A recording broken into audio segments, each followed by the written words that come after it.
Empat senjata suci ini paling dicari umat manusia tapi tak pernah ditemukan. Tak hanya lewat pengajaran atau cerita-cerita, para tokoh paling berpengaruh di dunia juga dikenal melalui senjata-senjata yang pernah mereka miliki. Misalnya saja Nabi Musa.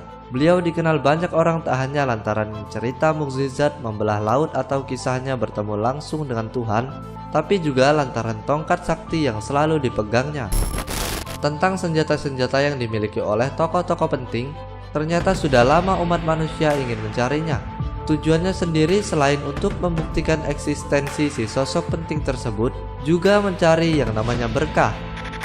Banyak yang percaya barang siapa memiliki senjata-senjata suci ini, maka ia bakal dimudahkan segala urusannya. Namun hingga detik ini tak ada satupun senjata suci yang berhasil ditemukan oleh umat manusia. Masih tentang senjata suci, tercatat ada sekitar 4 buah yang menjadi incaran banyak orang, tapi lagi-lagi tak pernah bisa ditemukan. Berikut ini adalah 4 senjata suci yang dimaksud. Yang pertama yaitu tombak suci Yesus yang dipercaya membawa kedikjayaan. Diceritakan jika Yesus tak hanya disalib saja tapi juga mengalami penusukan di lambungnya oleh sebuah tombak milik serdadu Romawi. Nah, berawal dari cerita ini, kemudian banyak orang yang mencari tombak tersebut. Banyak yang percaya barang siapa bisa memiliki tombak ini maka ia akan berjaya di dunia. Entah benar atau hanya bualan, tapi tokoh-tokoh besar dunia tercatat pernah memiliki tombak ini dan benar-benar berjaya. Sebut saja Hitler dan Napoleon. Saat ini tidak diketahui di mana tombak suci disimpan. Ada yang bilang jika si senjata suci ini disimpan di salah satu gereja rahasia yang tak diketahui lokasinya. 2. Tongkat Nabi Musa. Salah satu peninggalan Nabi Musa yang paling ikonik dan dicari adalah tongkat beliau. Seperti yang kamu tahu, tongkat ini selalu menemani Nabi Musa ketika tengah berada di situasi genting. Entah melawan sihir-sihir bawahan Fir'aun sampai membelah Laut Merah. Banyak yang percaya jika tongkat ini memang ada, namun keberadaannya tak pernah bisa diketahui. Dugaannya, tongkat ini ada di dalam sebuah kotak yang bernama The Ark of the Covenant.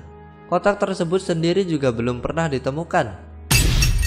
3. Zulfikar, yaitu pedang kebanggaan Nabi Muhammad. Nabi Muhammad diketahui memiliki banyak pedang. Salah satu yang paling terkenal adalah Zulfikar. Menurut sejarah, pedang ini bentuknya sangat unik, melengkung dan memiliki ulung yang terbelah. Pedang ini diberikan Nabi Muhammad kepada Ali bin Abi Thalib. Soal keberadaannya, hampir tidak diketahui kemana jejak pedang yang satu ini. Ada yang mengatakan tengah disimpan di suatu tempat, namun ada pula yang bilang jika pedang ini sudah tidak ada. Pedang ini adalah simbol kebesaran Nabi Muhammad. Bisa mendapatkan ini, maka seluruh manusia akan memandangnya. 4. Pedang Simon Petrus. Simon Petrus menurut kepercayaan Kristen adalah sosok paus pertama. Ia juga merupakan salah satu dari 12 Rasul Yesus. Diceritakan pada suatu ketika, Simon Petrus marah ketika Yesus akan ditangkap. Kemudian ia menghunuskan pedangnya dan memotong telinga pria yang akan menangkap Yesus tersebut. Seperti senjata-senjata lainnya, pedang Simon Petrus ini diketahui juga dicari banyak orang, tapi lagi-lagi hampir tak ada yang bisa menemukannya. Meskipun susah untuk dicari, tapi kita bisa lihat bentuk aslinya lewat sebuah replika yang terpajang di Poznan Architectural Basilica. Inilah senjata-senjata suci yang masih dicari banyak orang. Sayangnya hampir tak diketahui di mana benda-benda ini berada. Bahkan tak ada satupun petunjuk untuk itu. Banyak yang percaya ketika benda-benda ini ditemukan maka akan terjadi perubahan besar pada dunia.